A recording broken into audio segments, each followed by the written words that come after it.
A'udzubillahi minasyaitonirrajim. Bismillahirrahmanirrahim. Assalamualaikum warahmatullahi wabarakatuh.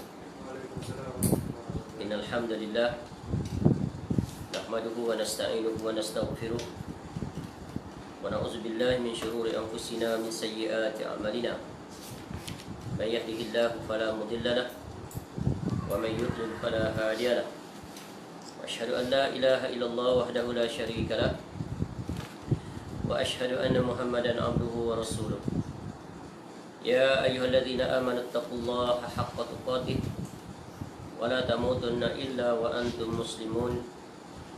Ya ayyuhan nasu taqu rabbakumul ladzi khalaqakum min nafsin wahidah wa khalaqa minha zawjaha wa batha minhuma rijalan katsiran wa nisaa'a.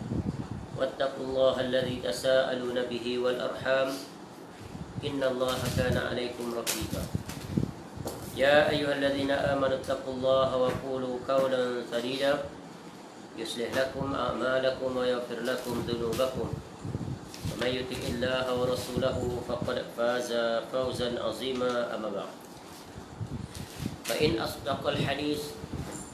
أصدق الحديث كتاب الله خير الهدي هدي محمد صلى الله عليه وسلم وشر الأمور محدثاتها وكل محدثة بدعة وكل بدعة ضلالة وكل ضلالة في النار. اللهم إنا نسألك علما نافعا. Ya Allah, kami memohon kepada Engkau ilmu yang bermanfaat, wa rizqan thayyiban, dan rezeki yang baik, wa amalan mutaqabbala, dan amal yang diterima. Alhamdulillah, bersyukur kepada Allah Subhanahu Wa Taala kembali dapat kita bertemu untuk kita menyambung iaitu majlis bacaan hadis-hadis yang berkaitan dengan pribadi agung iaitu Nabi sallallahu alaihi wasallam yang dihimpunkan oleh Imam At-Tirmizi rahimahullah, seorang ulama besar yang lahir pada tahun 2009 Hijrah dan meninggal pada tahun 279 Hijrah dalam usianya iaitu 70 tahun. InsyaAllah pada pagi tadi, pada majlis sebelum ini, kita telah selesai mengambil faedah daripada bab 9, iaitu tentang kehidupan Rasulullah SAW pada bab Maja'a fi Aishi Rasulullah SAW, iaitu dimuatkan dua hadis dan bab ini seperti mana kata pengarang perinciannya ada pada bab yang ke-52. Maka langsung saja kita teruskan kepada bab yang ke-52 untuk perincian tentang bagaimana keadaan kehidupan Nabi sallallahu alaihi wasallam dari sudut makan minum dan keadaannya. Begitu juga yang berkaitan dengan Nabi sallallahu alaihi wasallam, iaitu tentang para sahabatnya. Di dalam bab ini dimuatkan 9 hadis dan ada hadis yang agak panjang. Baik, mari kita mulakan dengan hadis yang pertama, iaitu hadis yang keberapa di situ kita?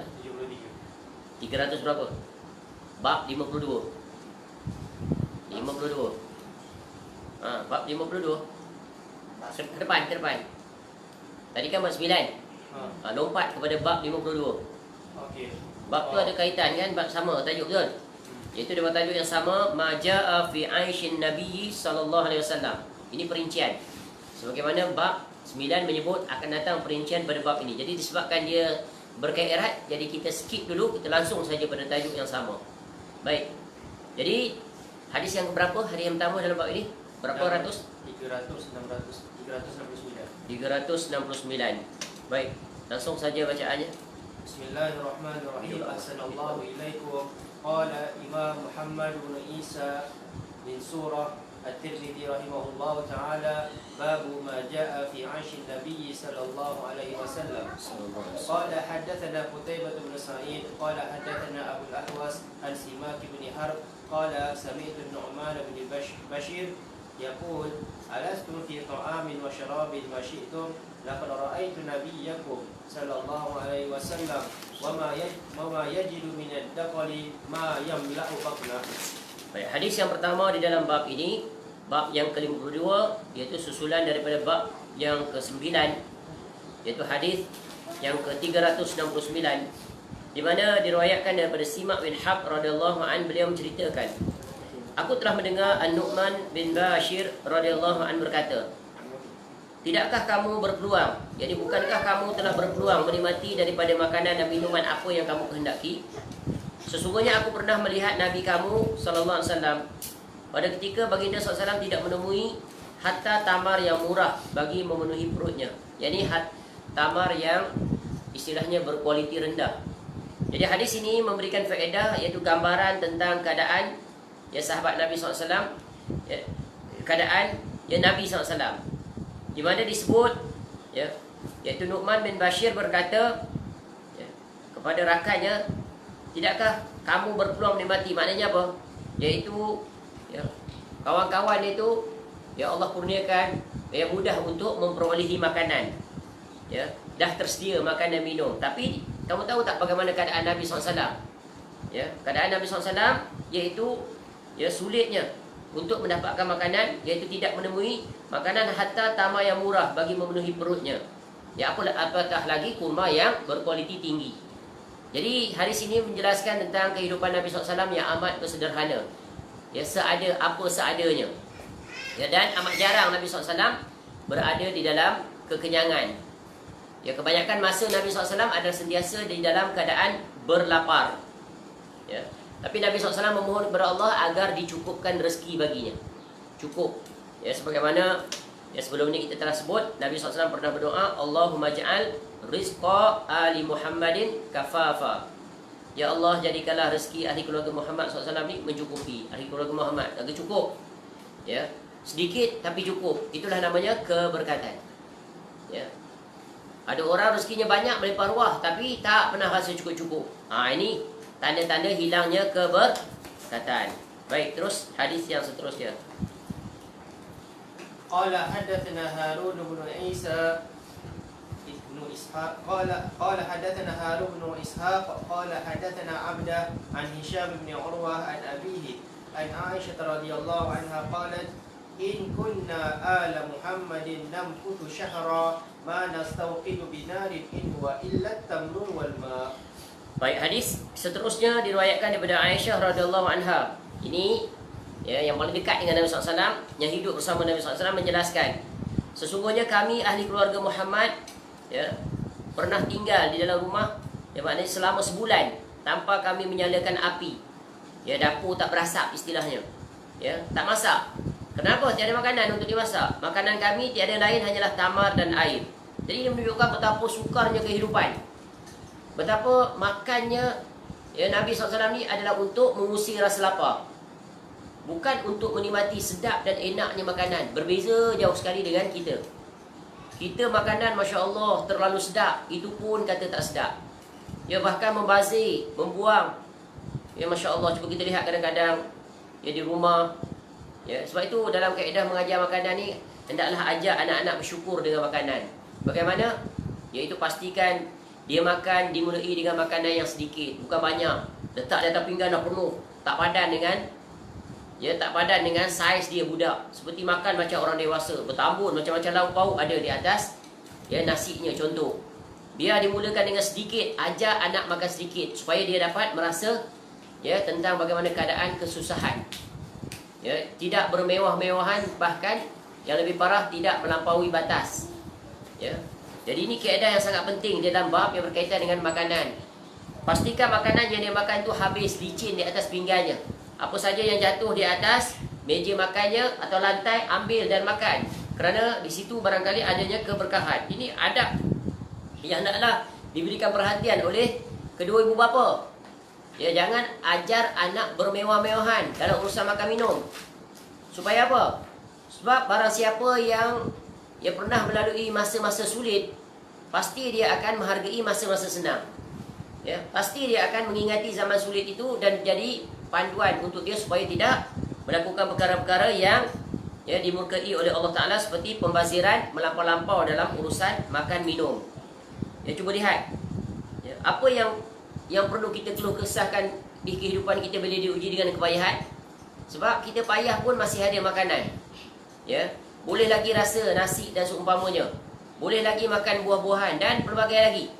Walaupun dalam COVID-19 ni PKP, ya tetap ada makanan, ada orang bantu dan sebagainya. Cuba lihat Nabi SAW, ya, hanya makan tamar dan air sahaja. Selama sebulan, bukan sehari, bukan 2 hari. Ya, cuba kita tukar hidup ikut cara Nabi SAW ni. Boleh tahan tak? Makan tamar dan minum air je. Ya, tak tahan kita. Ya, tapi begitulah mereka yang telah dididik, ditarbiyah. Kenapa? Nabi SAW mengajar ahli keluarganya hidup dalam kesusahan. Untuk apa? Untuk jangan mereka, ya, menyintai dunia melebihi daripada segala-galanya. Baik. Jadi Nabi SAW, kita mengetahui berdasarkan hadis-hadis yang banyak, iaitu Nabi SAW mengajar kepada dirinya. Jadi mengajar kepada dirinya untuk hidup dalam keadaan susah. Ya, bukan hanya terhadap diri Nabi SAW juga, tetapi pada para sahabat. Ya, begitu juga para isterinya. Baik. Jadi Nabi SAW mengajak, ya, ahli keluarganya agar hidup zuhud di dunia. Jadi ini adalah konsep Islam yang paling asas, iaitu bersederhana dalam kehidupan. Baik, hadis yang seterusnya. قال حدثنا عبد الله بن ابي زياد قال حدثنا سيار قال حدثنا سهل بن اسلم عن يزيد بن ابي منصور عن انس بن مالك رضي الله عنه عن ابي طلحه رضي الله عنه قال شكونا الى رسول الله صلى الله عليه وسلم الجوع ورفعنا عن بطوننا عن حجر فرفع رسول الله صلى الله عليه وسلم عن بطنه عن حجرين. Baik, hadis yang ketiga itu diriwayatkan daripada Abu Talhah radhiyallahu anhu. Dia menceritakan, kami pernah mengadu kepada Rasulullah SAW tentang kelaparan kami. Kami mengangkat pakaian dari perut kami, maka terlihatlah pada perut masing-masing seketul batu setiap seorang, iaitu yang ditempelkan. Yang ditempelkan ketul batu, iaitu untuk menahan lapar. Lalu Rasulullah SAW mengangkat pula pakaian dari perutnya, maka terlihat 2 ketul batu. Ya, jadi peristiwa ini hadis ini ketika peperangan Khandaq, ketika menggali parit. Ya, dalam keadaan lapar buat kerja. Kita kalau dalam keadaan lapar yang sangat parah, tak bekerja dah. Ya, dalam keadaan kenyang pun tak bekerja, tambah dalam keadaan lapar. Tengok ni Nabi SAW. Ya, sehingga para sahabat ni tak tahan lapar, tak tahan menanggung lapar ni, datang mengadu pada Nabi SAW. Ya, Masya Allah. Sungguh keadaan mereka sangat menyayat hati dan menyedihkan. Ya, bagaimana mereka yang mempertahankan iman mereka itu, Masya Allah, ke tahap, ya, yang tak dapat digambarkan. Ya, dalam urusan dunia mereka dapat bertahan. Tengok, ya. Tapi sampai satu saat pun tak tahan juga sifat manusia. Ya, lapar sangat-sangat. Lalu datang mengadu pada Nabi SAW. Ya, lalu Nabi SAW tak kata apa-apa, tunjuk juga pada diri Nabi SAW, bahkan Nabi lebih lapar. Sampai ada 2 batu. Ya, rupa-rupanya apa pelajaran ni? Dan pelajarannya adalah bagaimana keadaan para sahabat, mereka lapar. Maksudnya miskin mereka itu. Tapi dalam keadaan miskin, susah, payah, ya, demi mereka taat kepada Rasul SAW, ya, untuk ni menghadapi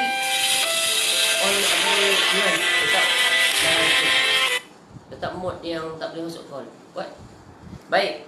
Jadi keadaan para sahabat lapar dan mereka datang mengadu pada Nabi SAW. Dan Nabi SAW, ya, bahkan lebih lapar daripada itu. Menunjukkan apa pelajaran berguna yang sangat agung di sini? Iaitu hadis ini menjelaskan tentang betapa keadaan, ya, kesulitan dan kepayahan para sahabat. Begitu juga Nabi SAW. Yang kedua, menunjukkan bahawa, ya, kalau kita nak buat analogi dari sudut pemerintahan, Nabi SAW ada pemimpin negara, dan para sahabat tadi adalah rakyat negaranya. Cuba lihat, rakyatnya yang susah ke pemimpin yang susah? Pemimpin lagi susah.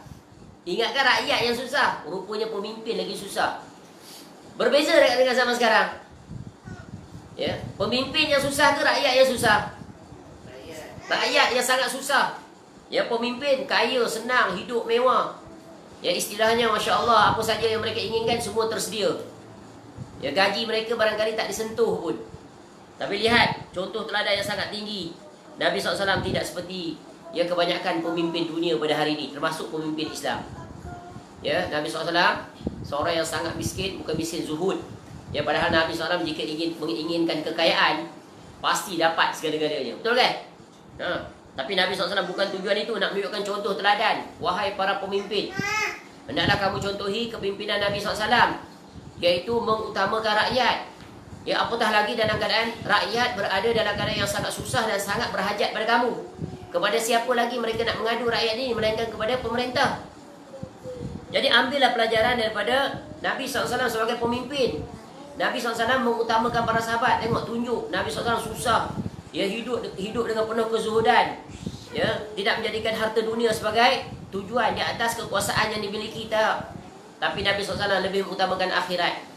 Ya, dalam keadaan sekarang umpamanya kalau kita nak aplikasi, ya, ramainya rakyat yang berada dalam kesulitan, kepayahan, hilang pekerjaan, ya, hutang banyak, ya, anak-anak ramai, ya. Jadi para pemimpin hendaklah memberikan perhatian, ya, bantu mereka, ya, kerana itu adalah kewajipan kamu. Ya, alangkah indahnya kalau pemimpin juga turut merasa kepayahan itu. Tak perlulah kita nak suruh dia potong gaji dan sebagainya. Cukup berikan hak rakyat. Berikan hak rakyat yang ada pada pemerintah, berikan pada mereka. Kerana sekarang masa-masa yang sangat sulit. Ya, jangan dipikirkan masa depan. Masa depan tak pasti. Fikirkan masa sekarang. Ya, dapur tak berasak, apa pun tidak ada di rumah. Ya, anak-anak bersekolah. Ya, dan macam-macam. Bil elektrik nak bayar, bil air nak bayar, bil kereta nak bayar, macam-macam nak bayar, sewa rumah nak bayar. Bayangkan keadaan itu. Cuba kalau kita berada di situ. Sebab tu orang yang biasanya payah, dia pasti akan menghargai. Dia tahu betapa sulitnya, dia akan cari jalan. Jadi jadilah pemimpin seperti Nabi SAW. Ya, wahai para pemimpin umat Islam, ya, dengarkanlah rintihan rakyatmu, ya, yang melalui hari-hari yang sangat sukar, khususnya pada situasi sekarang. Ya, ini memberikan tamparan yang sangat keras kepada para pemimpin. Daripada hadis ini memberikan peringatan, ya, bila rakyat datang mengadu, layani mereka, ya, kerana mereka memiliki hak terhadap kepimpinan kamu. Sesungguhnya kamu, wahai para pemimpin, akan bertanggungjawab di hadapan Allah. Ya, sebab itu Nabi SAW mengingatkan kepada para pemimpin, kullukum ra'in wa kullukum mas'ulun an ra'iyati. Al-amir, ya, ra'in. Semua kamu adalah penggembala, dan setiap penggembala akan diminta pertanggungjawaban. Ya, seorang pemimpin negara, amir, dia akan diminta pertanggungjawaban, dan seterusnya. Kemudian Nabi SAW tutup kembali hadis itu dengan fakullukum ra'in wa kullukum mas'ulun an ra'iyati. Tegaskan lagi, sesungguhnya kamu ni adalah pemimpin, setiap kamu akan bertanggungjawab terhadap apa yang kamu pimpin. Sebab itu kalau pemimpin itu zuhud, tidak cinta dunia, maka pasti dia akan mengutamakan, dia pasti akan, dia menangani rintihan rakyatnya, mencari jalan, bukan mencari alasan. Bukan mencari alasan, itu tak boleh, ini tak boleh, masa depan susah nanti dan sebagainya. Ya, jadi kita put in place lah, ya, actual situation sekarang. Contoh, ya, cadangan, contohnya ada para pemimpin yang mencadangkan supaya, ya, wang KWSP itu akaun nombor 1 boleh dikeluarkan. Maka laksanakan, kerana Allah itu yang memberi rezeki. Jangan khawatir, wahai pihak KWSP. Ya, jangan kamu fikir masa depan sekian-sekian. Masa depan tak pasti.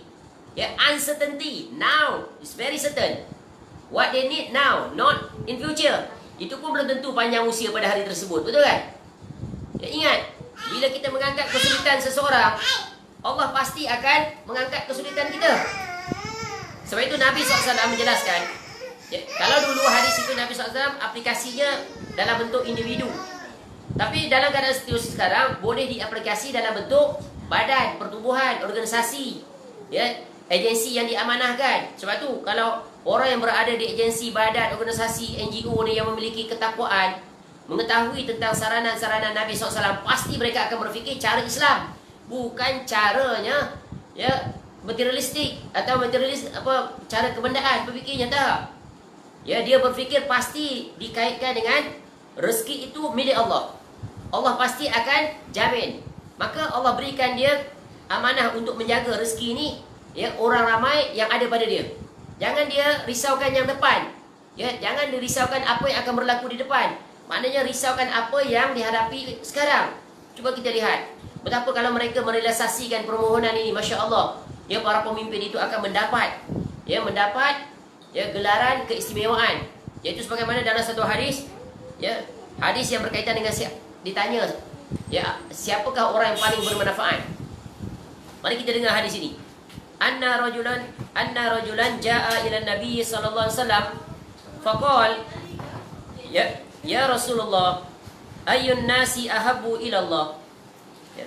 Datang seorang lelaki bertemu dengan Nabi SAW, lalu dia berkata, ya Rasulullah, ayyun nasi ahabbu ila Allah. Ya. Siapakah manusia yang paling dicintai oleh Allah? Ya. Kemudian dia tanya soalan kedua, wa ayyul a'mali ahabbu ila Allah.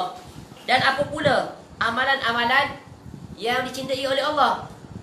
Ya, dua soalan ini sangat besar faedahnya, bukan hanya pada individu, sampai kepada organisasi yang diamanahkan, sampai kepada pemimpin negara dan sesiapa saja yang diberikan kewajipan dan tanggungjawab untuk mengurus hal ehwal umat Islam. Kemudian Nabi SAW pun menjawab, faqala Rasulullah SAW, ahabbun nasi ila Allah Ta'ala anfa'uhum linnas. Ya, orang yang paling dicintai oleh Allah Ta'ala adalah orang yang paling banyak memberi manfaat pada manusia. Ya. Apa contoh? Itu dikaitkan dengan soalan kedua. Lalu wa ahabbul a'mali ila Allah azza wa jalla, kata Nabi SAW. Dan amalan yang paling dicintai oleh Allah Ta'ala ni, yang menyebabkan seorang itu bermanfaat di sisi manusia, yang dicintai oleh Allah, ini yang pertama adalah sururun yudkhiluhu ala muslim. Iaitu yang pertama, memasukkan kegembiraan terhadap seorang muslim. Memasukkan kegembiraan. Dia berada dalam keadaan sulit, betul kan? Kita beri good news, okey, semua rakyat pencarum boleh keluarkan 10,000. Contoh. Atau itulah yang dituntut, ya, bagi yang layak. Good news pada hari Jumaat ni, insya-Allah, mudah-mudahan. Kemudian yang kedua, apa kata Nabi SAW? Au yakshifu anhu kurbah. Ya, atau mengangkat kesulitannya, mengangkat kesulitan yang sedang dihadapi. Nampak tak? Orang berada dalam keadaan yang sangat sulit, cuba kita berada dalam keadaan yang sulit. Apa yang kita harapkan? Bantuan dan pertolongan. Ya. Kemudian yang ketiga, kata Nabi SAW, amalan yang sangat dicintai oleh Allah, au yaqdi anhu dainan, iaitu membayar hutang. Ni, semua ni relevan ni. Hadis ni semua relevan sekarang. Ya. Banyak orang ada hutang, betul kan? Ya. Nak minta dia malu pada orang, duit dah tak ada. Dapur dah tak berasap, anak-anak masih kecil, betul kan? Nak bayar sewa, orang yang menuntut sewa tiap-tiap hari datang minta sewa. Ya. Jadi apa yang perlu dia buat? Orang yang berkecukupan, Allah beri dia rezeki banyak, ya, dalam bank duit dia banyak, tak bergerak, langsung tak diusik. Maka carilah orang-orang yang sangat berhajat itu, bantu mereka itu. Ya, angkat kesulitan mereka, hutang mereka tu tolong selesaikan. Ya, 1 sen pun kamu tak akan rugi nanti di negeri akhirat. Masya Allah. Bersedekahlah. Ya, carilah orang yang memerlukan. Banyak sekali orang yang memerlukan. Ada orang yang hilang pekerjaan, ya, dililit oleh hutang. Dan yang keempat, iaitu kata Nabi SAW, iaitu tabrudu anhu ju'an, iaitu mengusir rasa lapar daripada seseorang. Ni empat ni terpakai sekarang. Ya, kalaulah para pemimpin, orang yang diamanahkan mendengar hadis ini, maka segerakanlah lakukan. Don't wait, don't come up with a lot of excuses. Yeah, just do it now. That's your full responsibility, and yet you are fully accountable in front of Allah di negeri akhirat. Ingat, ini tak yakin nanti ya duit dah habis dah, macam mana masa depan. Masya Allah. Ya, masa depan adalah masa yang tak pasti. Bila sampai masanya, tahulah cara kita macam mana nak cari, nak atur kehidupan, betul kan? Yang kita risau. Sedangkan ya, banyaknya jalan-jalan untuk override apa yang dilakukan, betul kan? Ya. Pihak kerajaan memiliki banyaknya, ya, cabang-cabang agensi yang boleh membantu selepas itu. Yang memberikan panduan bila ekonomi dah pulih dan sebagainya. Banyak jalan boleh dibantu. Jangan datang ke alasan. Sebab itu orang yang bertanggungjawab adalah orang yang sentiasa mencari alasan. Bukan orang yang sentiasa mencari jalan. Bukan mencari pelbagai alasan untuk tidak berbuat. Itu kaedah penting. Baik. Ya, jadi ini adalah hadis yang sangat agung, yang memberikan peringatan kepada kita kesemuanya, khususnya bagi orang yang berkemampuan untuk melakukannya. Sehingga dalam hadis ini disambung oleh Nabi SAW. Ya, apa kata Nabi SAW? Ya, wala an amshiya ma'a akhi fi hajatin ahabbu ilayya min an a'takifa fi hadzal masjid, yakni Masjidil Madinah syahran. Ya, sehingga barang siapa yang melakukan 4 perkara itu, apa kata Nabi SAW? Dan sungguh aku berjalan dengan saudaraku untuk keperluan yang adalah lebih aku cintai daripada aku beriktikaf di masjid ini, yakni Masjid Nabawi selama sebulan. Apa ni? As a leader, Nabi SAW utamakan rakyat dia. Yang kepentingan peribadi dia tolak tepi. Nabi SAW bagi perumahan iktikaf di Masjid Nabawi sebulan namanya. Pahala besar tak ni? Tapi itu amalan peribadi. Ni, amalan jama'i. Iaitu untuk membantu orang-orang yang sangat berhajatkan kepada pertolongan. Sungguh ini adalah satu akhlak yang sangat agung. Sehingga ya, pada hadis yang seterusnya, lanjutan daripada hadis itu kita skip. Ya, di depannya apa kata Nabi SAW? Waman masya ma'a akhihi fi hajatin hatta tatahayya'a lahu athbatallahu qadamahu yawma tazulul aqdam wa inna su'al khuluqi yufsidul amala kama yufsidul khulla al asal. Ya, barang siapa yang berjalan dengan saudaranya untuk ya memenuhi suatu keperluan sehingga tersedia keperluan itu baginya, pasti Allah akan memantapkan, mengukuhkan telapak kakinya pada hari di mana telapak kaki tergelincir. Maknanya apa? Sama ada bentuk individu, pemimpin, organisasi buat tindakan ini, memenuhi 4 perkara tadi, Allah berikan dia kekukuhan di negeri akhirat untuk apa? Meniti titian sirat. Ya, tak tergelincir dia. Ya. Sesungguhnya budi pekerti yang buruk akan merosak suatu amalan sebagaimana halnya cuka yang merosak madu. Itu ya penjelasan yang lain. Camkan di hadis ini, masya-Allah. Ya, lihat Nabi SAW. Nabi is the only leader which we must follow. Khusus bagi para pemimpin dan juga sesiapa sahaja yang membuktikan kecintaannya kepada Nabi SAW. Baik, hadis yang keempat. Hadis yang panjang. Qala Abu Isa hadha hadithun gharib min hadith Abi Talha la na'rifu illa min hadzal wajh. Wa ma'na qawlihi wa rafa'na an butunina an hajarin. Kana ahaduhum yashuddu fi batnihi al-hajar min al-juhdi wad-dha'fi alladhi fihi min al-ju'. Qala hadatsana Muhammad bin Ismail qala hadatsana Adam bin Abi Iyas qala hadatsana Syaiban Abu Muawiyah qala hadatsana Abdul Malik bin Umair an Abi Salamah bin Abdurrahman an Abi Hurairah radhiyallahu anhu qala kharaja Rasulullah sallallahu alaihi wasallam fi sa'ah la yakhruju fiha wa la yalqahu fiha ahad فأتاه أبو بكر فقال ما جاء بك يا أبا بكر قال خرجت ألقى رسول الله صلى الله عليه وسلم وأنظر في وجهه والتسليم عليه فلم يلبث أن جاء عمر فقال ما جاء بك يا عمر قال الجوع يا رسول الله قال صلى الله عليه وسلم وأنا قد وجدت بعض ذلك فانطلقوا إلى منزل أبي الحيثم تيهان الأنصاري وكان رجلا كثير النخيل والشاء ولم يكن له خدم فلم يجدوه فقالوا لامرأته أين صاحبك فقالت انطلق يستعذب لنا الماء فلم يلبثوا أن جاء أبو الحيثم بكربة يزعبها فوضعها ثم جاء يلتزم النبي صلى الله عليه وسلم ويفديه بأبيه وأمه ثم انطلق بهم إلى حديقته فبسط لهم بساطا ثم انطلق إلى نخلة فجاء بكنو فوضعه فقال النبي صلى الله عليه وسلم أفلا تنقيت لنا من رطبه فقال يا رسول الله إني أردت أن تختاروا أو تخيروا من رطبه وبصره فأكلوا وشربوا من ذلك الماء فقال صلى الله عليه وسلم هذا والذي نفسي بيده من النعيم الذي تسألون عنه يوم القيامة ظل بارد ورطب طيب وماء بارد فانطلق أبو الحيثم ليصنع لهم طعاما فقال النبي صلى الله عليه وسلم لا تذبحن ذات دار فذبح لهم عناقا أو جريا فأتاهم بها فأكلوا فقال صلى الله عليه وسلم هل لك خادم؟ قال لا. قال فإذا أتانا سبي فأتنا. فأتي النبي صلى الله عليه وسلم برأسين ليس معهما ثالث فأتاه أبو الهيثم فقال النبي صلى الله عليه وسلم اختر منهما.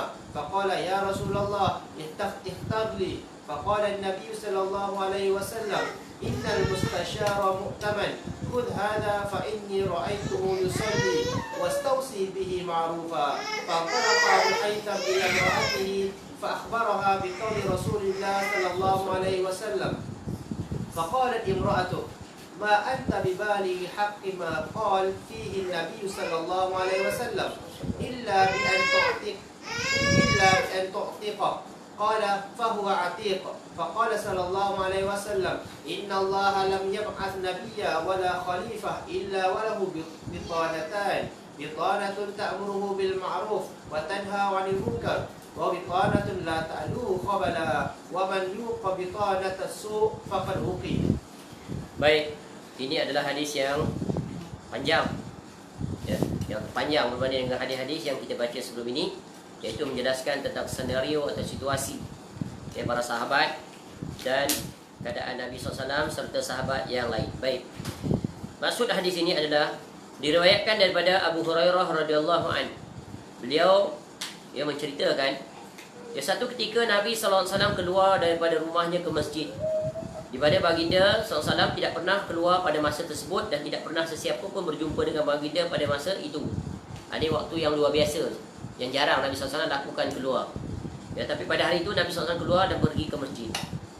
Tiba-tiba Abu Bakar datang kepadanya. Lalu Nabi SAW bertanya pada beliau, apakah yang menyebabkan engkau kemari, wahai Abu Bakar? Abu Bakar datang bertemu Nabi SAW. Lalu jawab Abu Bakar, aku keluar untuk bertemu Rasulullah SAW. Aku ingin melihat wajahnya dan memberi salam kepadanya. Lihat betapa kecintaan para sahabat Nabi SAW. Abu Bakar datang sebab apa? Nak jumpa Nabi SAW. Rindu. Tu istilah kita. Bukan saja datang saja nak tengok Nabi SAW. Kemudian nak bagi salam. Dapat jawab salam Nabi SAW, maka terpuaskan, nikmat. Iaitu para sahabat memiliki tujuan yang sangat murni. Tanda kasih sayang, rindu mereka yang sangat dalam terhadap Nabi SAW. Ini di antara keistimewaan Abu Bakar As-Siddiq radhiyallahu an, keutamaannya. Kemudian tak lama kemudian datang pula Umar radhiyallahu an. Lalu Nabi SAW bertanya pada Umar, apa yang menyebabkan kau datang, wahai Umar? Lalu Umar radhiyallahu an menjawab, aku lapar ya Rasulullah. Lalu Nabi SAW pun menjawab, aku juga berasa lapar. Duduk sama lapar. Nabi SAW keluar daripada rumah dalam keadaan lapar. Tidak ada makanan. Ini peristiwa ni di mana ni? Madinah. Macam mana kita nak tahu hadis ni peristiwa di Madinah? Tak. Sahabat tu jumpa di sebab Abu Hurairah sebab Abu Hurairah radhiyallahu anhu yang meriwayatkan. Abu Hurairah ni duduk di mana? Di Madinah. Masuk lewat. Jadi Abu Hurairah radhiyallahu anhu duduk di Madinah, berada di Madinah. Jadi di sini dijelaskan tentang bagaimana yang pertama Abu Bakar radhiyallahu anhu datang dalam keadaan apa? Semata-mata nak jumpa Nabi SAW dan bagi salam. Umar radhiyallahu anhu pula datang sebab nak bagi tahu lapar ya Rasulullah. Masya-Allah. Tengok ni. Istilah rakyat mengadu pada pemerintah. Ya Rasulullah, aku lapar. Lalu Nabi SAW kata dia juga lapar. Sama tak dengan kes tadi? Kes tadi yang Khandaq tadi? Sama kan? Bahkan Nabi SAW lebih lapar lagi, 2 lagi batu, berganda lagi. Dan itulah kebiasaan kita sebut dalam hadis-hadis sebelum ni. Dan akan datang bahawa keluarga Nabi SAW sentiasa berada di dalam keadaan lapar, tidak ada makanan. Sebab itu kata Aisyah radhiyallahu anha dalam hadis yang lain. Apa kata Aisyah radhiyallahu anha? Ma syabi'a alu Muhammadin sallallahu alaihi wasallam munzu qadimal Madinah min ta'ami burrin thalatha layalin tiba'an hatta qubida. Masya-Allah. Kata Aisyah radhiyallahu anha, keluarga Nabi Muhammad SAW tidak pernah kenyang, tak pernah kenyang semenjak berpindah ke Madinah. Dari makan gandum selama 3 malam berturut-turut sampai beliau wafat. Sampai beliau wafat. Berapa lama Nabi SAW berada di Madinah? 10 tahun. Ya Allah, kita 1-2 hari pun dah tak tahan dah, mengeluh. Ya, naik angin, marah. Ya. Ya, ini dia. Tengok Nabi SAW ajar kepada kita tentang sifat yang sangat mulia ini. Bersabar, bertahan. Kenapa? Ini adalah ujian. Dan Allah menguji kita bukan untuk kesia-siaan, tapi untuk lebih menghampirkan dan mendekatkan diri kepadanya. Kerana Allah nak ajar nikmat dunia ni tak ada nilai pun berbanding dengan nilai akhirat. Tak akan dapat dibanding. Sekali-kali tak akan dapat dibandingkan. Ya. Sebab itu, ya Nabi SAW menyebutkan tentang betapa hinanya dunia. Hina dunia ini. Apa kata Nabi SAW? Wallahi, mad dunya fil akhirati illa mislu ma yaj'alu ahadukum isba'ahu hadhi wa asyara ya Yahya bis sababati fil yam falyanzur bima tarji'. Demi Allah, tidaklah dunia dibandingkan akhirat melainkan seperti salah seorang daripada kamu meletakkan jarinya. Yahya perawi hadis ini berisyarat dengan jari telunjuknya ke laut. Maka lihatlah apa yang dibawa jarinya. Tu nilai dunia dengan akhirat ni celup, setitis saja. Berbanding dengan samudra laut yang sangat luas, tak terhingga. Masya Allah. Tapi itulah yang dikejar oleh manusia dunia siang dan malam. Ya, bersedap-sedapan melampaui batas. Ya, tapi hak Allah tidak mahu pula dia tunaikan. Ini sungguh ya, orang yang sangat kufur nikmat Allah. Ya, kufur terhadap nikmat Allah bagi dia panjang usia, bagi dia sihat, bagi harta melimpah ruah. Ya, tidakkah dia melihat pada teladan yang teragung Nabi SAW? Ya, tengok Nabi SAW sebut tentang nilai dunia ni. Mali walid dunya ma ana wad dunya innama mathali wa masalud dunya kamathali rakibin dhalla tahta syajaratin thumma raha wa tarakaha. Apalah artinya dunia ini bagiku, kata Nabi SAW.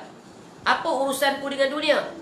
Sesungguhnya perumpamaanku dan perumpamaan dunia ini ialah seperti ya seorang musafir ya, yang sedang dalam perjalanan yang berteduh di bawah pohon. Dia istirahat sesaat kemudian meninggalkannya. Dan banyak hadis-hadis yang semisal. Dari mana Nabi SAW boleh mengungkapkan perkataan seperti ini tentang nilai dunia? Tak lain dan tak bukan ya, yang dikhabarkan oleh Allah dalam Al-Quran. Betul kan? Contoh, ya dalam surah Al-An'am ayat 32. Allah Ta'ala berfirman, "Wa mal hayatud dunya illa la'ibun wa lahwun waladdarul akhirah. Waladdarul akhiratu khairul lilladzina yattaqun. Afala ta'qilun." Ini peringatan. Dan kehidupan dunia ini hanyalah permainan dan senda gurau. Sedangkan negeri akhirat itu sungguh lebih baik bagi orang yang bertakwa. Tidakkah kamu mengerti? Ya, tak nak ambil tahu ke? Dalam ayat yang lain Allah sebut dalam surah Al-Qasas ayat 60. Wa ma utitum min syai'in famata'ul hayatid dunya wa zinatuha. Wa ma indallahi khairun wa abqa. Afala ta'qilun. Sama. Ya. Dan apa saja kekayaan ke, jabatan ke, keturunan ke, kepimpinan ke, pangkat ya, yang diberikan kepada kamu, maka itu adalah kesenangan hidup duniawi dan perhiasannya. Sedang apa yang di sisi Allah itu adalah lebih baik dan lebih kekal. Tidakkah kamu mengerti? Ya, tak nak ambil pelajaran ke kamu tentang nilai dunia ini? Ya, cuba lihat dalam ayat yang lain lagi. Ya, ayat yang terakhir kita bagi contoh. Dalam Al-Quran bertebaran ayat-ayat yang menjelaskan tentang hakikat dunia ini yang sering manusia berlumba-lumba siang malam ya, menghitung, menilai, menambun, menambah ya, tapi tidak pula dia menambah, menimbun ya, persiapan dia untuk negeri akhirat. Ya, apa kata Allah ya dalam surah Yunus ayat 24? Baca surah Rahman. Innama masalul hayatid dunya kama in anzalnahu. Bersama. Nah, cuba.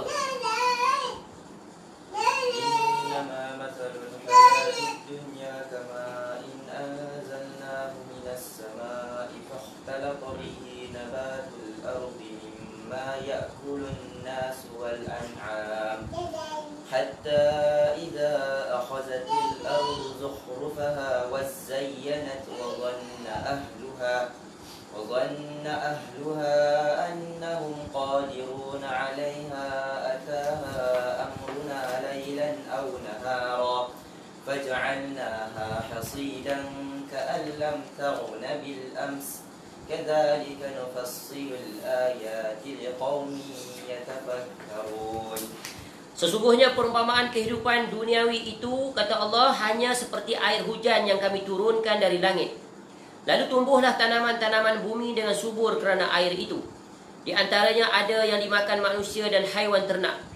Sehingga apabila bumi itu telah sempurna keindahannya dan berhias dan pemiliknya mengira bahawa mereka pasti menguasainya, yakni memiliki hasilnya, tiba-tiba datanglah kepadanya azab kami pada waktu malam atau siang. Lalu kami jadikan tanamannya seperti tanaman yang sudah disabit, yakni yang sudah dituai, seakan-akan belum pernah tumbuh kemari.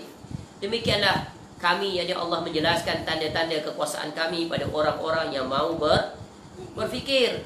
Ya, cuba lihat.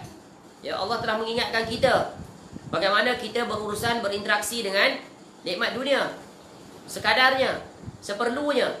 Tapi hendaklah kita bersungguh-sungguh dalam mengumpul, memperbanyakkan, mempersiapkan amal. Dan inilah yang sering manusia abaikan dan terlalaikan olehnya. Sebab itu hidup di dunia adalah hidup untuk kita melakukan ketaatan kepada Allah. Baik, kembali. Jadi Nabi SAW pun lapar juga. Kemudian lanjutan daripada hadis ini, lalu Nabi SAW membalas, aku juga berasa lapar. Lalu mereka pun bergerak pergi ke rumah Ali Al-Haytham bin At-Tayhan Al-Ansari. Salah seorang sahabat Nabi SAW. Nabi ajak, jom kita pergi rumah dia. Yang merupakan seorang lelaki yang mempunyai banyak pohon kurma dan kambing. Maknanya dia ni orang berharta. Pergi jumpa orang kaya. Ni jom kita pergi jumpa sahabat ni. Dia ada makanan ni kat rumah dia. Jadi lalu Abu Al-Haytham ketika itu bila Nabi SAW sampai ke rumah itu, Al-Haytham tidak kat mana ni? Lalu mereka pergi ke rumah Abi Al-Haytham bin At-Tayhan Al-Ansari yang merupakan seorang lelaki yang punya banyak pohon kurma dan kawanan kambing. Abi Al-Haytham tidak memiliki khadam-khadam, namun mereka tidak menemui di rumah. Kerana dia ketika itu tidak ada rumah, barangkali keluar untuk urusan. Dan orang Arab kebiasaannya mereka ada khadam, hamba, betul kan? Tapi dia tak ada dia. Tak ada pembantu. Jadi tak jumpa lah dia. Kalau ada pembantu akan ditemui terlebih dahulu sebelum nak jumpa tuan dia. Lalu mereka bertanya isterinya. Isteri ada di rumah.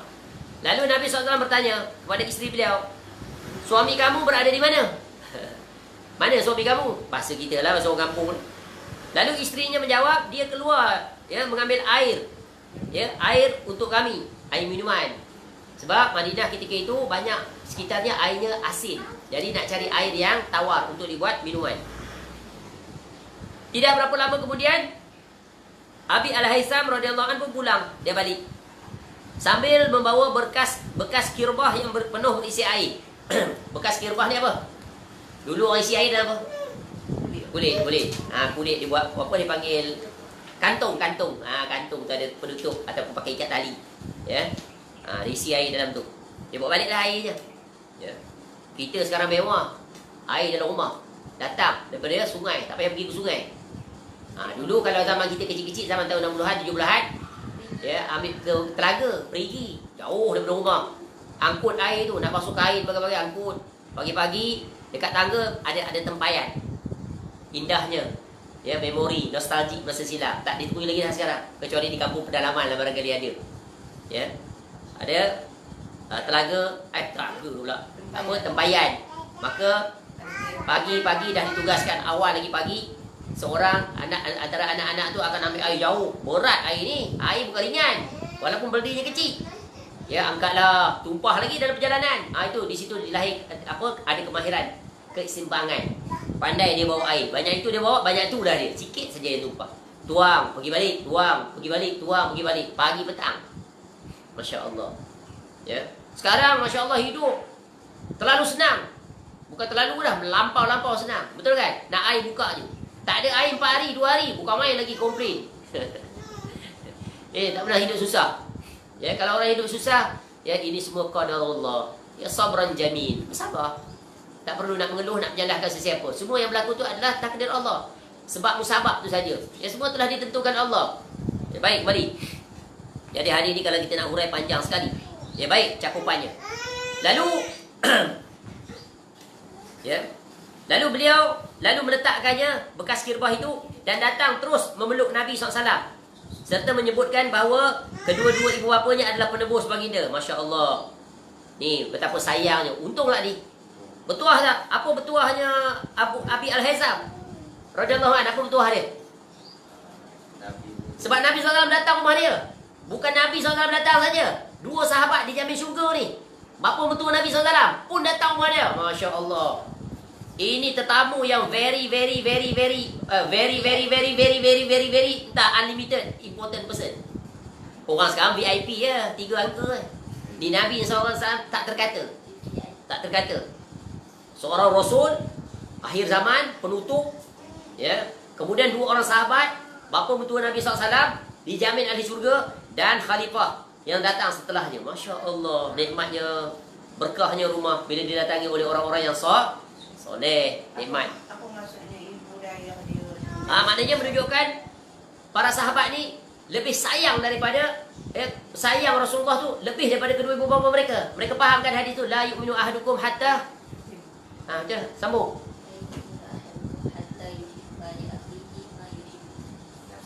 Mumtaz. Ya.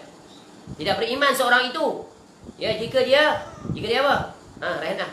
Apa maksud hadis tu? Bukan dia Nabi SAW ni, bukan akhi ni. Mencintai Nabi SAW, itu saudaranya.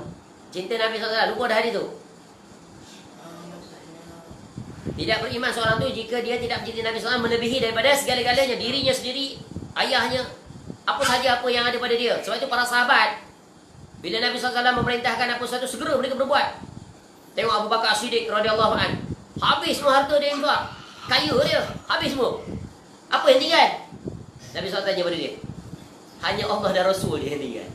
Ya, apa yang tinggal pada kamu? Itulah cintanya kepada tu. Habis semua harta. Ya. Begitu juga Umar, begitu juga Uthman. Ya, mereka adalah Uthman radhiyallahu anhu, orang kaya. Ya, bagi kepada Nabi SAW lebih kurang tak silap 1000 ekor unta. Unta mahal ni. Seekor unta tu macam kereta paling mahal sekarang. 1000 bukan seekor. Kita kalau bagi benda yang kita tak nak, ni unta-unta pantut, unta kecil, kurus, telinga pun sebelah dah hilang, bagi yang tu. Ya. Macam kita bagi makanan pada orang lah. Yang tak habis jualan kita baru nak pergi bagi masjid. Lepas tu awal-awal lagi dah, bagi siap-siap. Ni yang tak habis, air punya banyak tak habis, baru nak bagi masjid. Siapa nak minum air sejuk untuk tengah malam? Waktu tengah hari panas-panas tu nak bagi. Masya Allah. Ni kena dibetulkan. Ya. Benda yang kita dah tak nak bagi, tak ada nilai. There is no value. Ya. Nak bagi ni benda yang paling kita sayang. Itulah baru namanya sedekah yang terbaik. Baik, kembali. Jadi nikmatnya sahabat yang satu ini, sehingga dia rasa gembira, dia langsung datang bertemu Nabi SAW, peluk. Nampak tak? Ini sunnah. Bila bertemu dengan orang lama tak jumpa, kita disunahkan untuk berpeluk, ya, berpeluk dan berjabat salam. Baik. Kemudian, ya, beliau membawa mereka, yakni Nabi SAW dan 2 sahabat radhiyallahu anhum itu ke kebun dia, kebun, dan menghamparkan satu hamparan tempat duduk untuk mereka. Tengok layanan terbaik. Ya, bukan duduk atas tanah. Hamparkan. Padahal boleh je duduk atas pasir, betul kan? Pasir kat Arab bersih. Putih boleh duduk, bersih. Tengok istimewanya padang pasir ni. Kita berpeluh macam mana pun tak bau. Kering, betul kan?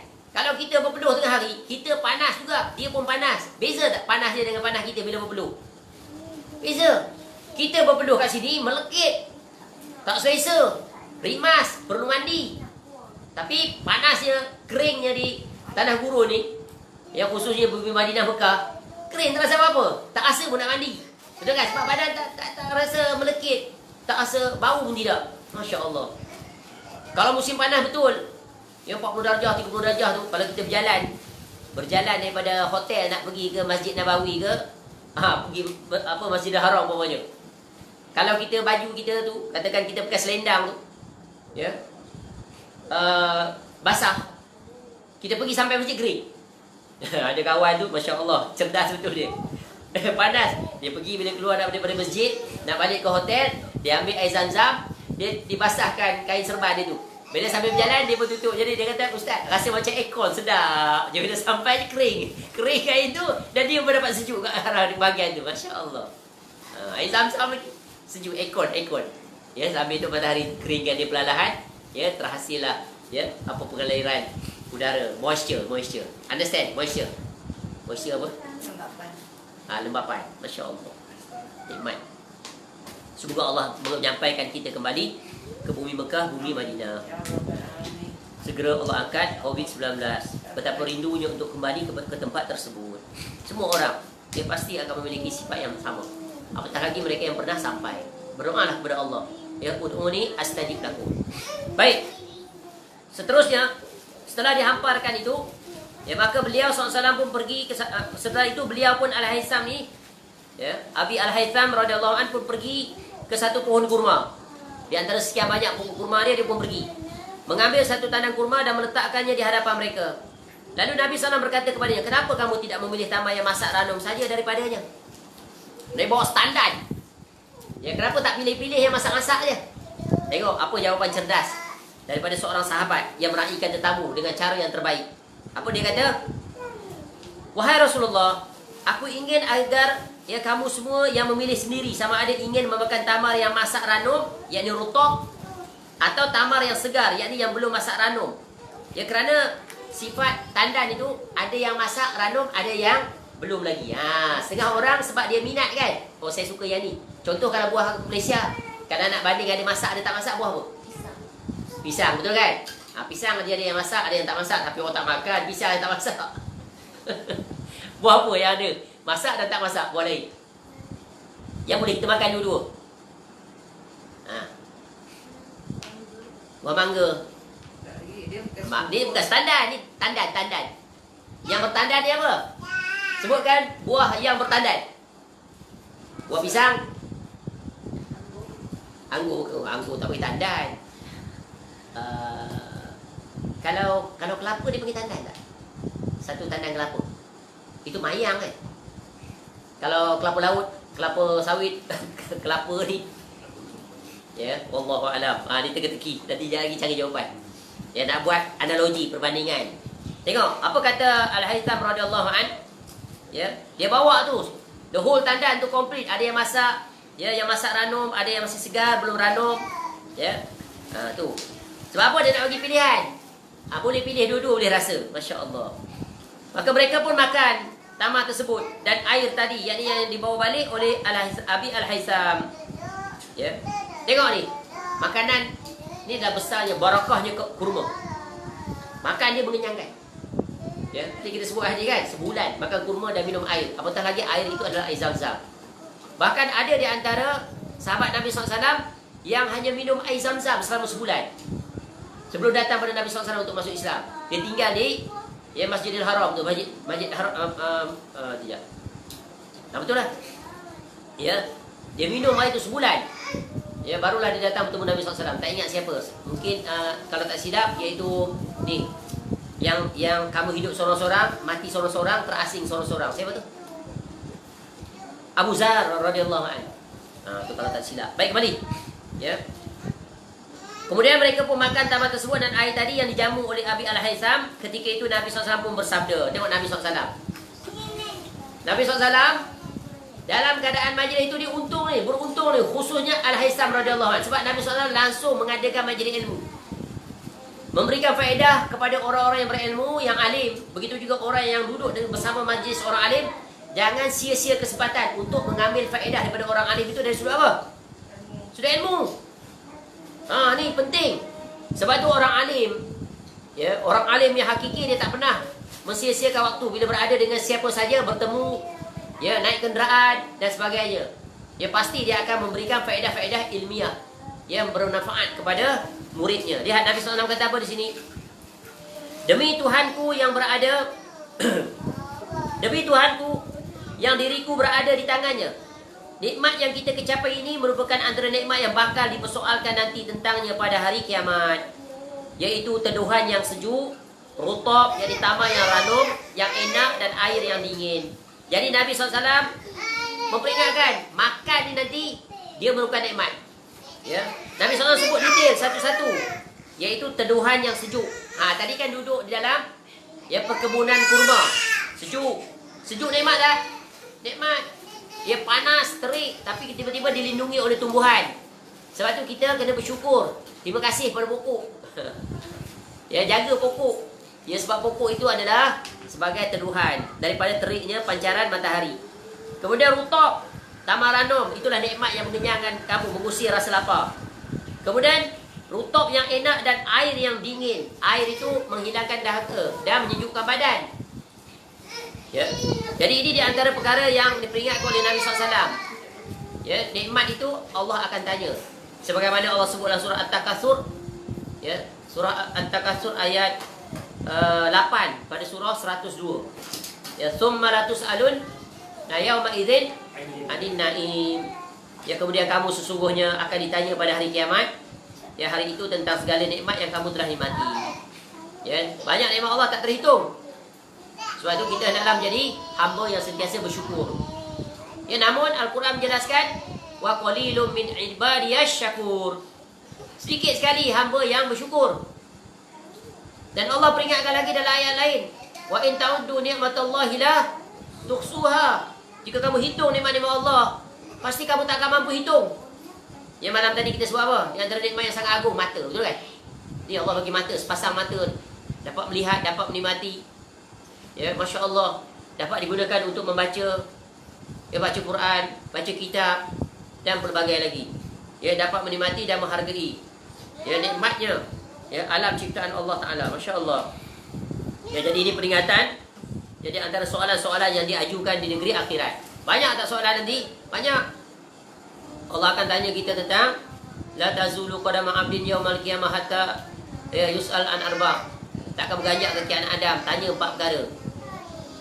Apa 4 perkara? Ilmu, kamu buat apa? Tubuh badan sihat, buat apa? Harta daripada mana dapat, mana perginya. Dan banyak lagi nikmat-nikmat yang Allah Ta'ala akan tanya. Di antara nikmat ini nikmat rezeki yang Allah bagi. Allah pasti akan bertanya. Kemudian Abu Al-Haytham ingin berlalu pergi untuk memasak makanan pula. Makan pula. Yang tadi dessert. Dessert makan buah dulu. Tu ada orang dalam diet, makan buah dulu baru makan. Ini dia. Lalu dia pun nak pergi masak makanan untuk mereka. Nabi SAW pun berkata kepadanya, jangan kamu sembelih untuk kami kambing susu. Kambing yang sedang ada susu lah. Lalu beliau pun menyembelih anak kambing betina atau jantan. Anak kambing kan lembut, sedap. Very sedap ni. Nabi SAW, daging Nabi SAW suka yang bagaimana? Bahagian belakang. Jadi, Nabi SAW pesan jangan sembelih kambing yang kambing susu. Dia keluarkan susu kambing, tak nak yang tu. Yang tu bermanfaat pada kamu, betul kan? Ni kambing daging. Sembelihlah anak kambing betina atau jantan. Lalu beliau pun membawanya kepada mereka. Maknanya boleh. Kalau orang nak hidangkan makanan, biasa dia tanya kan, nak makan apa? Nak minum apa? Boleh tak minum Nescafe tarik? Minta maaf lah, saya tak boleh, pening kepala. Okey. Ni nak sediakan hidangan tengah hari, makan tak udang? Sebab setengah orang allergic. Tu nampak sunnah tak? Sunnah tanya. Dan kita pula boleh juga bagi tahu kalau dia tanya tak tanya. Nak minum tak? Nak. Saya nak order teh tarik 3 layer. Boleh kata kepada tuan rumah. Nampak tak? Tuan rumah pun tentu akan seronok, betul kan? Sebab dia memenuhi requirement tetamu dia. Masya Allah, hadis ini sangat agung. Banyaknya faedah-faedah hukum yang berkaitan dengan berinteraksi dengan tetamu dan orang yang melayan tetamu. Lalu beliau pun membawanya kepada mereka setelah siap dimasak. Cepat masak dia. Memang orang Arab sembelih kambing mudah je, bukan macam kita ni 4-5 orang sembelih. Dia seorang-seorang boleh sembelih. Lapah cepat cekap buat kerjanya dengan suami isteri. Lalu dihidangkan. Lalu Nabi SAW pun dan mereka makan. Kemudian Nabi SAW tanya pada Al-Haytham, adakah kamu memiliki khadam? Lalu sebab apa tanya? Ada khadam tak? Bantu kamu buat kerja, betul kan? Ada tak? Ada ladang lagi, ada kambing lagi, ada khadam tak? Tak ada. Aku je dengan isteri. Masya Allah. Lalu Nabi SAW pun berkata padanya, nanti apabila tiba pada kami orang tawanan perang, kamu datanglah berjumpa kami. Sebab apa? Nabi SAW nak bagi pada dia khadam, ya, daripada tawanan perang. Tidak lama setelah itu, tiba kepada Nabi 2 orang tawanan perang. Lalu Abu Al-Haytham pun datang berjumpa Nabi SAW dan baginda berkata kepadanya, tengok ni, ya, Nabi seorang yang menepati janji. Dan Al-Haytham pun menuntut janji je daripada Nabi SAW. Membalas. Ni kaedah apa? Give and take. Ya, ini sebagai tanda syukur seseorang. Sebab itu Nabi SAW bagi satu kaedah. Ni kaedah agung ni. Man la yashkurullah, man la yashkurun nas, sambung sikit. Barang siapa yang tak bersyukur pada manusia, dia tak bersyukur pada Allah. Ini tanda syukur ni Nabi SAW, tanda syukur di atas pelayanan. Masya Allah, first class ni layanan, betul kan? Ya. Tanpa dia kata tak payah datang rumah saya pun tak ada apa di rumah. Tak. You are welcome. Our door fully open. 24 hours. Masya Allah. Dari mana tadi? Iman. Ya. Lalu kata Nabi SAW, ya, kepada dia, pilihlah mana satu daripada kedua-duanya. Lalu Abu Al-Haytham menjawab balik, wahai Nabi Allah, engkau pilihlah untukku. Ni peluang, bukan senang. Nabi SAW pilih. Sebab Nabi SAW pilih yang terbaik, betul kan? Lalu Nabi SAW pun berkata, ya, orang yang diminta pandangan wajib dia beramanah. Ambillah yang ini, kerana sesungguhnya aku lihat dia mengerjakan solat. Panjang dah syarah ni, sungguh menakjubkan hadis ni. Tengok Nabi SAW kata apa? Bila dia diberikan hak untuk memilih, Nabi akan tegakkan amanah. Sangat amanah. Tak pilih yang paling tak elok sekali bagi pada dia, betul kan? Pilih yang terbaik. Pemimpin ni, nampak pemimpin, jangan bagi yang terburuk pada rakyat dia. Cari yang terbaik. Do your best. Be the best. Serve your people to the maximum limit. Even the sky is not the limit. Tu nampak? Exceeding their requirement. Minta 10,000, bagi 20,000. Contoh. Ni minta 10,000, dapat 5,000. Ini beyond expectation. Beyond expectation. You must be exceed their expectation. Hadis ni, Masya Allah. Mudah-mudahan pemimpin kita membaca hadis ini dan mendengarnya, atau tolong sampaikan hadis ini dan penjelasannya. Ya, semoga Allah memberikan petunjuk dan hidayah, keteguhan dan istiqamah kepada para pemimpin negara kita. Ya, mendengar dekuk jantung, hati, kesulitan, kepayahan rakyat. Dengan itu mereka akan mendapat doa kebaikan. Ya, dengan itu asbabnya mereka nanti akan selamat daripada murka Allah di negeri akhirat. Baik, kembali. Lalu, ya, Nabi SAW telah memilih. Kemudian Nabi SAW menyebutkan, ambillah yang ini, kerana sesungguhnya aku lihat ia mengerjakan solat. Namun Nabi SAW pesan lagi, telah bagi tadi pilih, ya, namun aku berpesan padamu agar berbuat makruf kepadanya. Ya, Nabi SAW pesan pada Al-Haytham, kecil. Ya. Lalu, ya, Nabi SAW pesan setelah dia memilih mengambil, ya, khadam itu yang dipilih oleh Nabi SAW. Nabi pesan, ada lagi pesanan. Apa kata Nabi SAW? Ya, aku berpesan kepadamu agar berbuat makruf pada dia. Berbuat baik. Nampak tak? Pesan, ni khadam, jaga baik-baik, jaga elok. Ya, tunaikan hak dia. Lalu Abu Al-Haytham pun berlalu membawa hamba tawanan perang tadi pulang berjumpa isterinya dan memberitahu pada isterinya apa yang dipesan oleh Nabi SAW tadi. Pesan apa tadi? Berbuat makruf. Lalu kata isterinya kepada beliau, Al-Haytham, engkau tidak menunaikan hak yang dikatakan oleh Nabi SAW tadi, yakni tidak berbuat makruf kepadanya. Pelik pula. Isteri dia kata, kamu tak buat makruf pada hamba tu, ya, melainkan dengan kamu membebaskannya. Maknanya dia masih hamba, status hamba, walaupun itu hak kamu. Tapi isteri ni isteri yang cerdas, isteri yang solehah, yang cerdas. Ya, apa dia kata pada suami dia? Maksud makruf di situ dia faham. Ya, this is the best. Apa dia kata? Melainkan engkau membebaskannya, memerdekakan dia. Masya Allah. Ya, lalu Abu Al-Haytham pun berkata, kalau begitu dia sekarang aku bebaskan. Masya Allah, serta-merta ni. Dia bukan queen control, bukan. Ikut cakap isteri tak. Tapi ini sebab apa?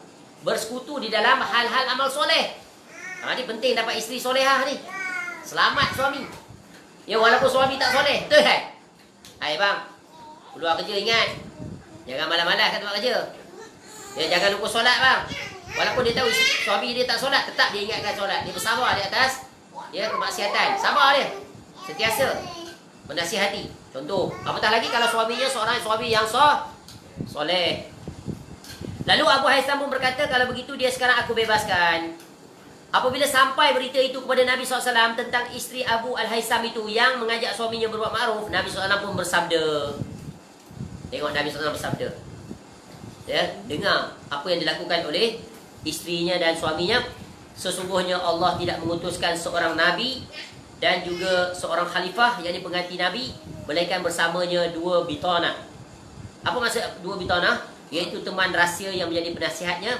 Yang pertama, ya, teman rahsia yang menjadi penasihatnya.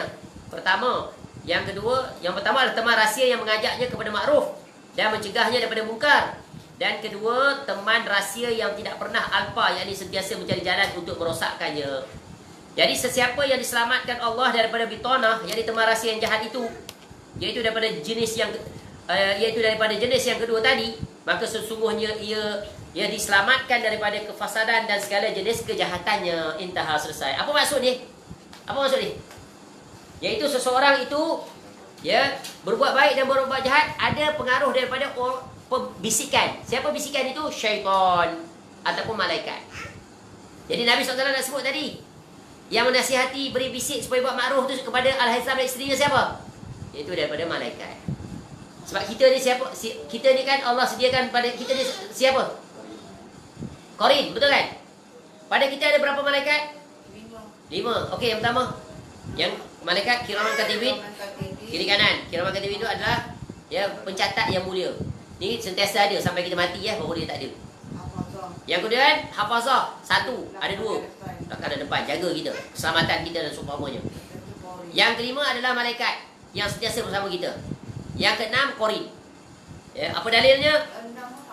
6. Qarin bukan malaikat. Ya. Qarin itu jin.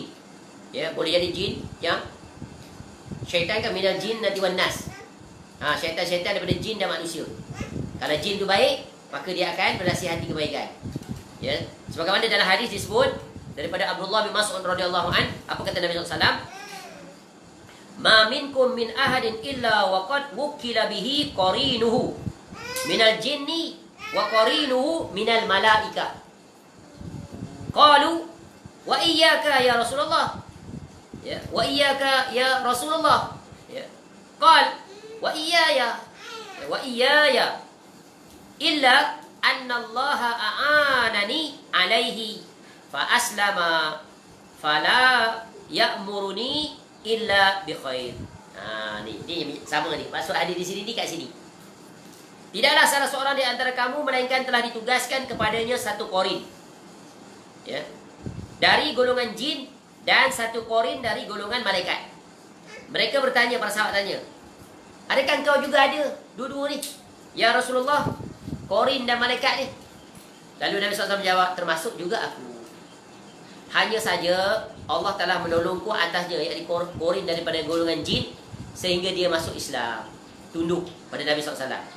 Oleh kerana itu, tidaklah dia qarin tersebut memerintahkan kepadaku, melainkan kepada kebaikan.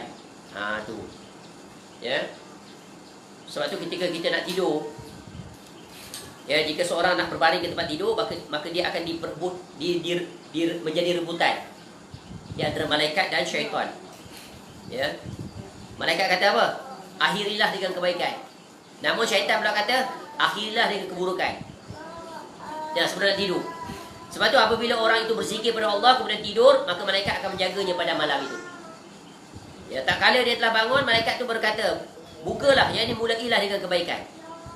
Ya. Namun syaitan pula berkata, bukalah, mulailah dengan keburukan. Maka dari itu hendaknya dia membaca saat bangun, iaitu alhamdulillahilladzi apa? Doa yang kita baca. Ada juga doa lain disebut alhamdulillahilladzi yumsikus samaa an taqa'a 'alal ardi illa biizni. Ya. Segala puji, ya, hendaklah dia membaca saat bangun, segala puji bagi Allah yang telah membalikkan rohku dan tidak memanfaatkannya dalam tidur. Oh, itu alhamdulillahilladzi ahyana ba'da. Tapi ada doa lagi. Doa yang ini adalah untuk apa? Seterusnya.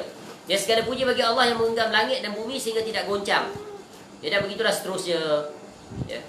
Jadi seandainya orang itu jatuh dari tempat tidurnya lalu meninggal, maka dia pasti masuk syurga. Ini hadis riwayat Abu Ya'la Al-Musili dalam musnadnya. Baik.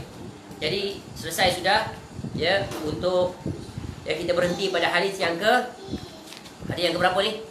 Hadis yang keempat. Hadis yang keempat lah maksudnya dalam bab ini daripada 9 hadis. Satu hadis yang panjang dan jika dihuraikan, masya-Allah banyak lagi faedah-faedah, tapi cukuplah. Ya faedah-faedah yang sangat berharga yang kita dapati daripada hadis tentang kisah Nabi SAW bersama Abu Bakar As-Siddiq radhiyallahu an bersama dengan Umar radhiyallahu an ya datang untuk ya pergi ke rumah sahabat Nabi SAW. Bising dia diam untuk ya mereka itu ya mengusir rasa lapar. Ya, sebab itu termasuk hadis tadi. Nikmat tak sahabat Nabi SAW Al-Haisam radhiyallahu an termasuk dalam hadis tadi, iaitu mendapat kecintaan Allah dan melakukan 4 amalan. Bukan 4 lah dari sini 3 amalan, betul kan? Memasukkan kegembiraan, mengangkat kesulitan, mengusir rasa lapar, betul kan? Tiga-tiganya. Bab hutang, bab lain pula lah. Sebab Nabi SAW bukan berhutang. Yang pertama kata apa? Yang pertama apa? Mengangkat kesulitan bayar. Yang pertamanya adalah iaitu memasukkan kegembiraan ya pada seorang muslim. Ya, yang keduanya adalah iaitu mengangkat kesulitan. Ya. Yang ketiga apa? Melunasi hutang. Dan yang keempat adalah mengusir rasa lapar. Ya. Itu apa? Hadis Hadis ini tentang sebaik-baik anfa'uhum linnas. Khairun nas anfa'uhum linnas dan amalan yang paling dicintai oleh Allah. Bila kamu lakukan itu mendapat kecintaan Allah. Baik, cukup sangat itu. Ya, moga-moga kisah tentang kehidupan Nabi SAW dan para sahabat di dalam berbuat kebaikan ya, dan akan menjadi contoh teladan bagi kita kesemuanya. Wallahu a'lam. InsyaAllah panjang umur. Malam ini kita akan sambung pada hadis yang ke-6 sampai hadis yang ke-9 insyaAllah. Wallahu a'lam. Segala kebaikan semuanya kembali kepada Allah. Wa ma bikum min ni'matin fa minallah. Kekurangan kesilapan semoga Allah Ta'ala mengampuni dan memperbaiki dan memperbetulkan dan meluruskan jalan kita tetap di atas istiqamah ya, di atas kebaikan dan ketakwaan. Semoga Allah Ta'ala menghimpunkan kita bersama dengan Al-Imam At-Tirmizi rahimahullah ma'alladzina an'amta 'alaihim minan nabiyyin was-siddiqin was-syuhada'i was-shalihin wa hasuna ulaika rafiqa. Wallahu a'lam. Assalamualaikum warahmatullahi wabarakatuh.